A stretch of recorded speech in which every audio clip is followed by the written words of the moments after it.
So mga tol, kakatapos lang po ng laban sa SEA Games sa Thailand sa semifinals. Bigo pong makapasok sa final si Wiljon Mindoro matapos siyang talunin ng taga-Vietnam na si Boy Pyuk Tong via unanimous decision sa 75 kg category men's boxing. Pero magandang balita naman po para kay Yumar Marcial sapagkat tinapos lang po niya sa loob ng round 2 ang kalaban niyang taga-Vietnam na si Nguyen Man Kung. Isang right hook po ang tumama sa kalaban. Bumagsak ito at hindi na nakabangon pa. Dahil dyan mga tol, pasok na po sa final si Yumar Marcial at lalaban na siya para sa gold medal.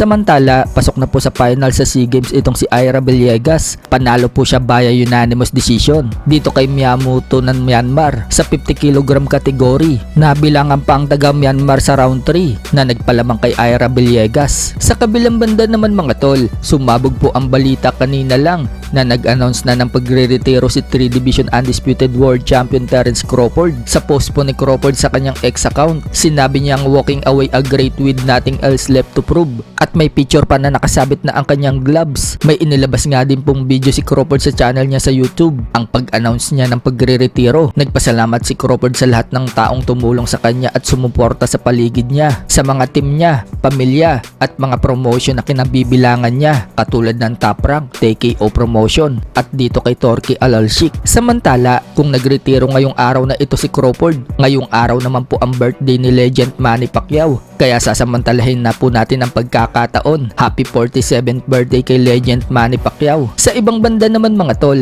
dahil mamaya na po ang laban ni Nonito Donaire Jr. versus Seiya Tsutsumi sa Japan. Sinabi ni Donaire na ang pagtalo daw dito kay Tsutsumi na isang dekalibring kalaban, magpapa-inspire daw sa kanya at magtutulak para ipagpatuloy pa rin ang pagbaboxing. Yan po ang sinabi ni Donaire mga tol na makapanayam ito ng boxing scene. Kung ano daw ang available na malalaking pangalan, handa daw siyang labanan. At dahil wala na daw ang mga top level competition sa bantamweight division na sina Naoya Inoue at Junto Nakatani dahil umakyat na sila sa super bantamweight division, gusto ni Nonito Donaire Jr. na pagharian daw ang bantamweight division at gusto niya maging undisputed bantamweight world champion. So malalaman mamaya mga tol kung tatalunin nga ba ni Donaire itong si Tsutsumi. So sana matalo niya ang Hapon para makuha ni Donaire ang goal niya sa bantamweight. Sa ibang balita naman mga tol, promoter ni Casimero na si Koki Kameda at current WBA welterweight world champion Rolly Romero nag-face off na magkita sila. Pero si Romero mga tol, tawang-tawa noong makaharap itong si Kameda.